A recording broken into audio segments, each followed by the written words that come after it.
What is up, y'all? Welcome back to another episode of the Parent Network podcast. I am your host, Ashley Aites, and I just want to say thank you for every individual that has listened to the podcast, downloaded the podcast, following the podcast, streaming it, sharing it on your social media networks, engaging in this podcast. I appreciate you all from the bottom of my heart. This is something that I felt was essential for parents to have this space to converse and to dialogue around various topics. And so with that being said, y'all, we are going to get in today's topic about the need for mom supplements. Now, I know you're probably like, what is a mom supplement? But y'all, just hang with me and it's going to make sense. Now, I want you to think about when you were pregnant and, the doctor, they gave you the prenatal vitamins, they gave you maybe some supplemental vitamins, maybe iron if you were anemic. I was anemic. I never took the iron because it was just disgusting. And they tell you that your child is going to pull on what you have. So you need to supplement your body with something different. And so what I consider a mom supplement is having the time away to recharge so you're able to give to your child. That's the mom supplement. Getting away, scheduling a getaway, scheduling time for yourself to think, to breathe, to hear, to sleep, whatever it is that you need to do. It is imperative that you take your mom supplement. And why do I emphasize this so hard, y'all? Because if not, we're going to end up in a space of burnout. It is very easy to burn out if you are not recharging yourself because our children pull on every capacity that we have. Think about it. When you were pregnant in utero, you will find yourself more tired because your child is pulling on your energy. And so you needed to take, certain vegetables. You needed to do certain things, exercise. All of those things came into play as you were pregnant. So outside of being pregnant, you're still going to need to possibly exercise. Well, not possibly, y'all, because that's a necessity for me. But you need to exercise. You need to schedule time away, have adult time, not just children time. You need time to pour into your cup because they are constantly pulling at us physically, mentally, emotionally, and financially. So y'all, that is what a mom supplement is. And how this came to be, I'm going to tell you all a quick story.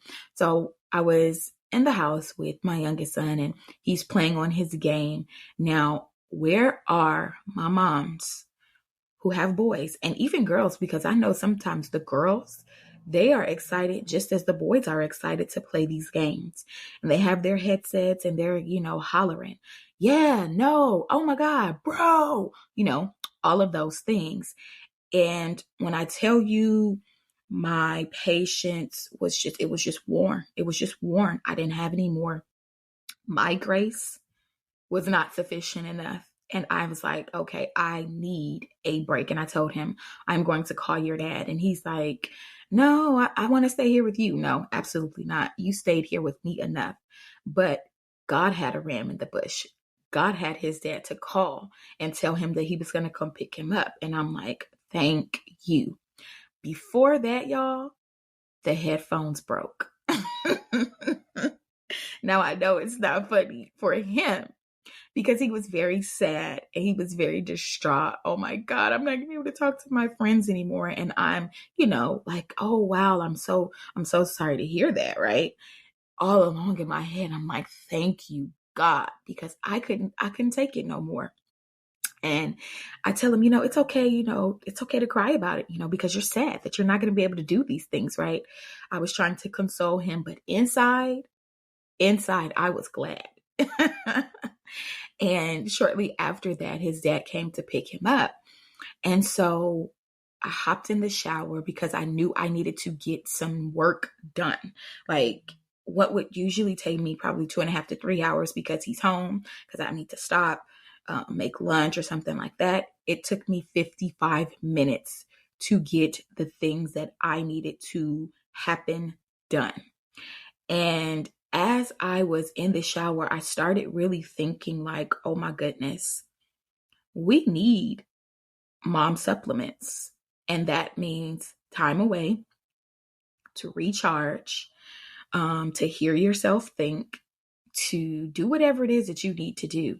Because again, they're pulling on the fullness of who we are mentally, emotionally, spiritually, physically, and financially. My son is very much a physical touch child, whereas I am not highly physical touch. And so that takes more out of me to, kind of like sometimes just be like, my arms are open.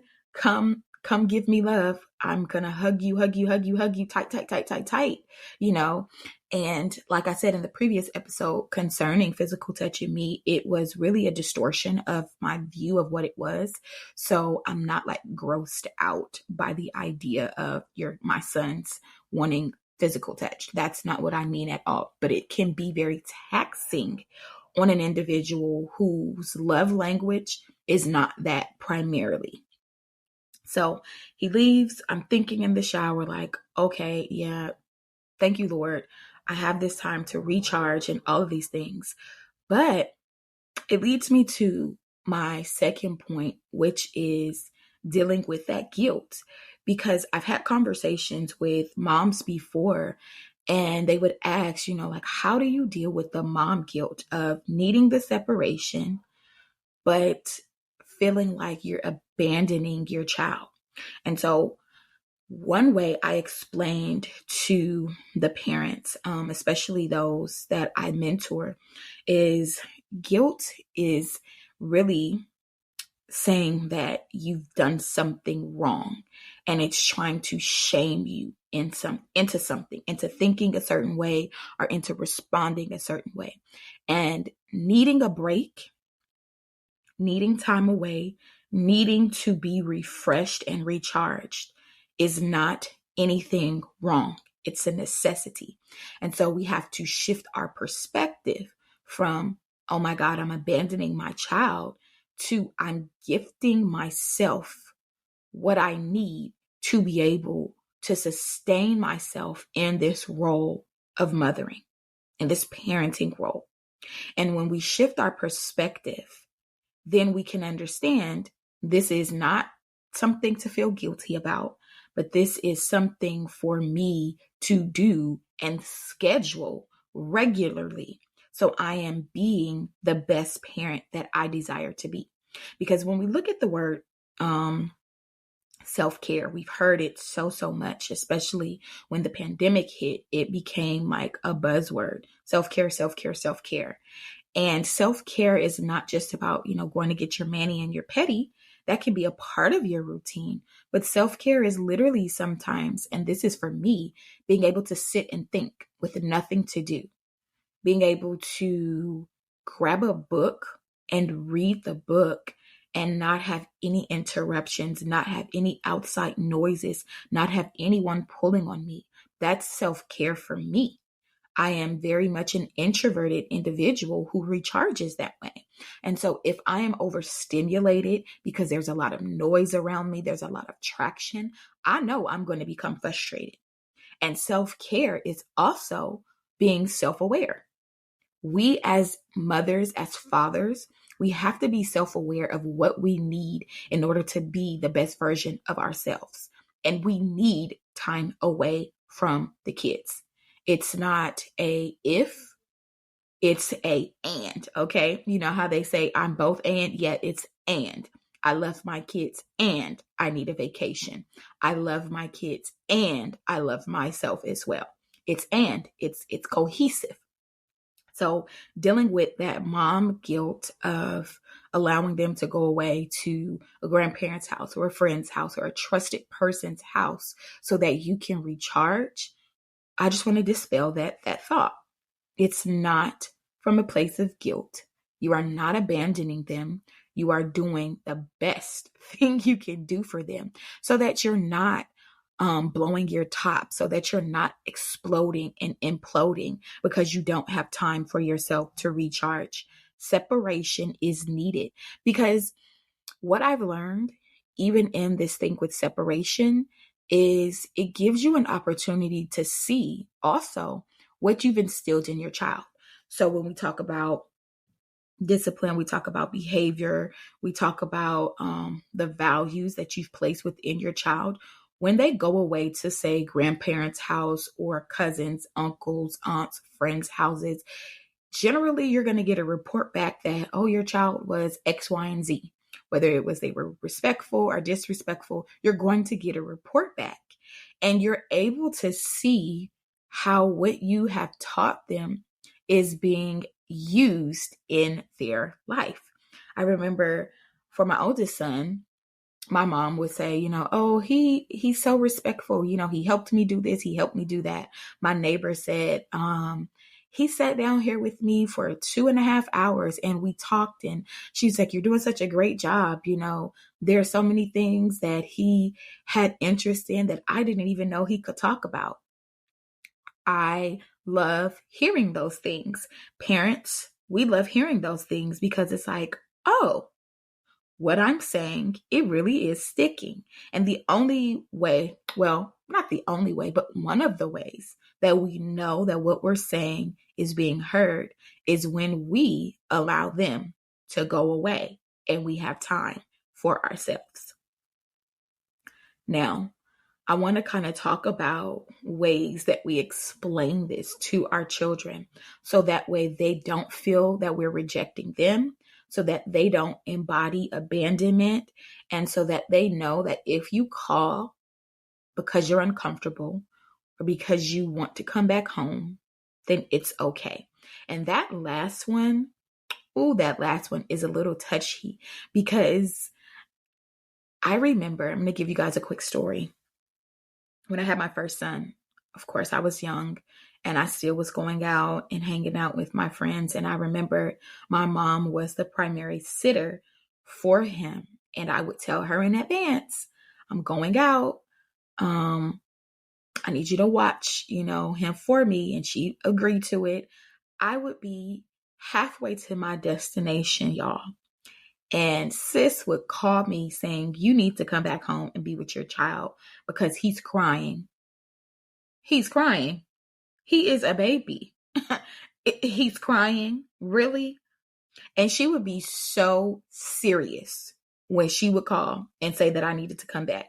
And this happened multiple times. And I'm just like, you have got to be kidding me. I'm trying to go out. I'm trying to hang out at the club. I'm trying to do all of these things. Again, y'all, this is in my younger days. And here you are, you're hating. And so it caused me to, first of all, pivot and quit asking her to watch it because she was ruining the plans. But secondly, it's like, okay, I need my time. I need this. Like, if I don't, I don't know how much longer I can go this way. And so when he got a little bit older, he would go with his other grandparents and they would take good care of him. Like I didn't feel like it was a big deal for me to leave him for the weekend, have my weekends for myself, chill. He would be with his father. He would be with his auntie, his other grandmother, his grandfather, his great grandmother, and he would be perfectly fine. Now, where the tricky part comes in sometimes is when they call you and say, oh, I want to come home. And you're like, huh? I know I am not the only one whose mind is like, huh? What you talking about? Come home? It's not time yet. It is not time for you to come home. But because I remember when that happened to me and I was ready to come home because something happened to me, they didn't come get me. I made a commitment that if my kids call me and I really sensed that they were in danger or they were uncomfortable or they just really needed to come home, I was going to go get them. And so I think sometimes when we're talking about the separation and needing that break, it is case by case because we can be away from our kids for 2 hours, 8 hours, 48 hours. But if they do say, I would like to come home, this is me. You don't have to abide by this. I believe we should weigh it out, have a conversation with them. Is everything okay? Did something happen? And get a feel of what it is. If you're able to go by wherever your child is, sit with them. Sometimes it's just that they want to see you. They need to see your face. They need to feel your touch. They need some reassurance that it's okay. You didn't leave me. You're going to come back and get me. And I've done that for both of my kids before. And I was still able to have time for me to recharge and to rest. So explaining to your children the importance of separation is important because their brain develops differently than ours. The way they're processing it can be very different than ours. And so I remember talking to my youngest son and I was like, I am overstimulated. And he was like, what does that mean? What does that mean? You're shocked? And I started laughing and I was like, no, that's not what that means. And I sat down with him and I was like, okay, listen, I love you very much and I enjoy being with you. But there are times where I need a break from the role of being your mom. That means I need time for adult stuff. I need to talk with adults. I need to be in the presence of adults. You need to be around other children. You need to be able to play with other kids. And we need that time away. They say absence makes the heart grow fonder. And he was like, so basically you just want me to leave.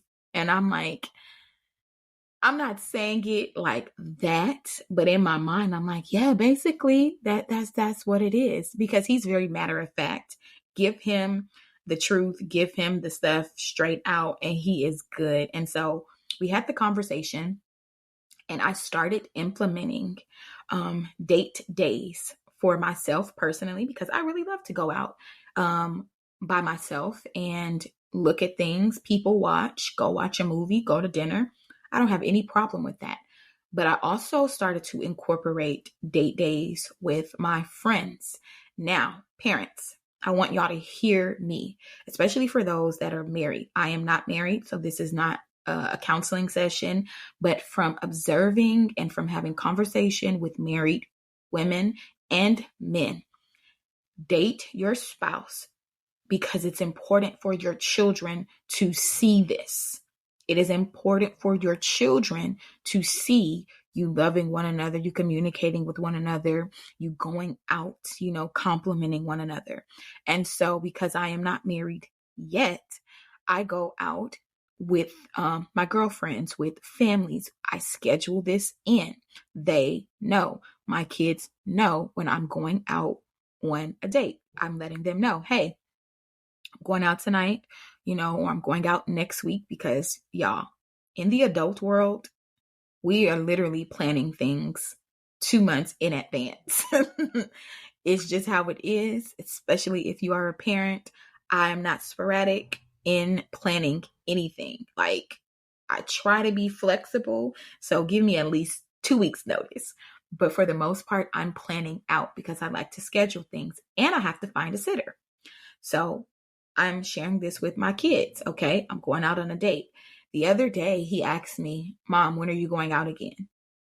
Now, I was like, okay, it's kind of sinking in to, the youngest one, especially into his brain, like, okay, Mom is going out because she needs time. And I said, well, why do you ask? He was like, because, I think it's time that you have your girl time. I said, okay, I see you. I see that you're understanding that it's important for mommy to get away, to have time to recharge, to be in the company of adults, but that I also love you, that I'm also concerned about you, and that I'm also going to make sure that when I am out, you have what you need.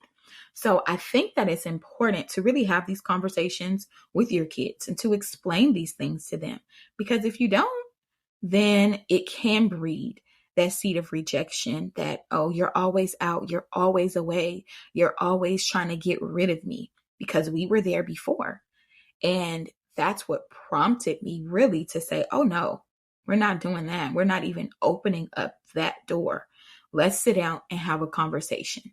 He was about 6 years old when he said that to me. Oh, you're just trying to get rid of me, Mom. And it's like, no, I need time away because it's important for me. It is important for me. I was doing a reflection, and in the middle of the reflection that I was doing for the halfway point of this year, I started feeling like, something was missing. Like I was doing well as far as like my mental, emotional health was concerned, my spiritual health was concerned. Financially, I'm, forging on the right path, but it was still like something's missing. A part of my self-care routine is reading. Now, as you all know, or you may not know, I am in school for my PhD in psychology. So it is a lot of research, a lot of reading, a lot of writing, and my brain towards reading was like, you're not going to read anything else. Generally, I'm reading 6 books a year, if not 6, 4, 1 for every quarter, because I just love to learn. And these were not books for school. These are pleasure books, because for me, I had this idea. For every hour or for however much time rather you're spending on social media, you need to let your eyes see some pages on a book, Ashley. That's me. That's my brain. That's how I'm processing. And so I would find books that were pleasurable for me and I'm reading them. And this year, I realized, Ashley, you have not read one book for you. And 2 quarters have passed. I'm a quarters girl, y'all. So when I plan, I'm planning first quarter, second quarter, third quarter, fourth quarter. And I was like, wow, this is what's missing. I picked up a book and I began reading this book. And when I tell you this book is golden, it's golden. The name of the book is The Colors of Emotional Intelligence. Let me make sure I'm saying that right, y'all, because I would love if y'all got the book as well and read it yourself, because woof. Let's see. Yes. Wait. No. Yes, that is the name of the book. The Color of Emotional Intelligence. I have always, like I said, been a people watcher, always been curious about behavior of people. That is what my bachelor's is human development. So I've always been into people and why we do what we do. And she talks about in the book how, yes, emotional intelligence is a universal term, but the way that it is utilized or the way that it is defined is not universally. And I'm just getting into chapter 2, but the first chapter, the thing is highlighted, marked up. I have questions, I have statements. And when I was reading, I felt myself coming alive. So I say all that to say, even when we're talking about mom supplements and self-care, really like do an inventory of you. What do you like? What brings you joy? What is your passion? Not just something that you have to do, but that you truly enjoy doing, but you've put it to the side. Do an inventory of yourself. What is it? And then make time to pick that thing up again. I had to do an inventory of what was missing. I love to reflect. I highly suggest that. Sitting down to just reflect. I love to journal. I too, what's called when I'm with my mentees, we're always talking about journal prompts and really sitting with ourselves and processing how we're feeling and understanding our emotions. And so I'm always journaling. I do a brain dump, especially if I've had a lot going on within a day or within a week. I implore that strategy. Dump your brain because it affects the way you rest. It affects your sleep as well.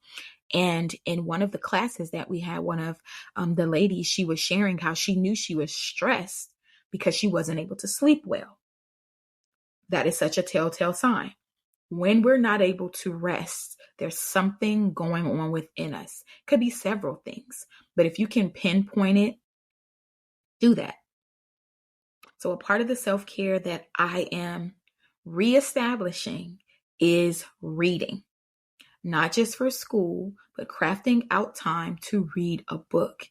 And I'm relinquishing the control of saying, oh my God, Ashley, you've got to read 6 books in a year. Because realistically, at where I am in my life right now, that's not going to happen. And I think we have to be realistic with ourselves, parents, that what we were able to do before in a specific season may not work for us now. And that's totally okay. But we cannot relinquish us. We cannot relinquish the schedule of crafting time for ourselves. That's what's not okay. We have to take time to recharge, to steal away, and to pour into us. Because as much as we pour into every other role, mom, entrepreneur, wife, employer, employee, whichever category you find yourself in, you have to remember at the end of the day, you are woman and you are a man. And both woman and man, we need time for us. So I want to make sure that you all understand, moms, we need our supplements, okay? We need that time for us. And it's okay to speak to your kids and let them know, mommy's getting ready to go on vacation. Mommy's getting ready to take some time away for whatever reason. And assuring them, I think the part that can kind of lessen the guilt just a little bit is the assurance. Us assuring them assuring us. Because I still think about my kids when I go on vacation. You know, the oldest one is 15 and I'm still thinking like, okay, well, what can I buy them? What can I get them from where I go? You know, a memorabilia. Like when I even go out, when I'm in the city with my girlfriends, it's like, okay, well, maybe I can bring them back something. Still to this day, you know, it doesn't go away just because we're separated from them. We're always thinking about them, but we have to make sure that we are pouring into us so that way we're able to pour into them fully and wholly. So that, y'all, is what I'm talking about when I say mom supplement, self-care, self-awareness, pouring into you, feeding you, being able to sit, breathe, inhale with no little voices or teenage voices or young adult voices around, just you. So that is today's episode, y'all. As always, I want to plug this in. If you would like to follow the Parent Network, go ahead and look us up on social media at _ the THEE Parent Network _ Also, you can follow me on my personal page at Ashley N. Eights on Instagram. And then our YouTube page is at the Parent Network, which is going to be rolling out some video content.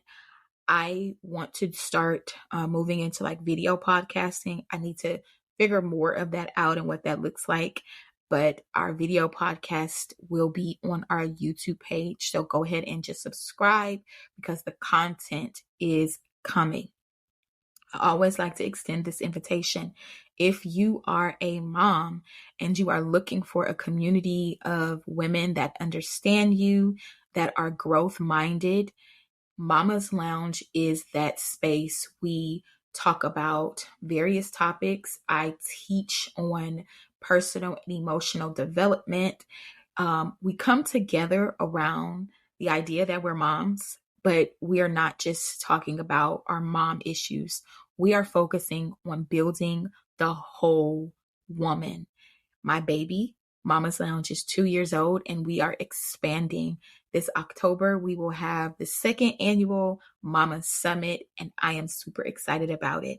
So if you are a mom and you're looking for a safe space, a community of like-minded, growth-minded women, go ahead and email me and I will get back with you. I'm going to put the email description and all of my social media handles in the description. Until next time, y'all.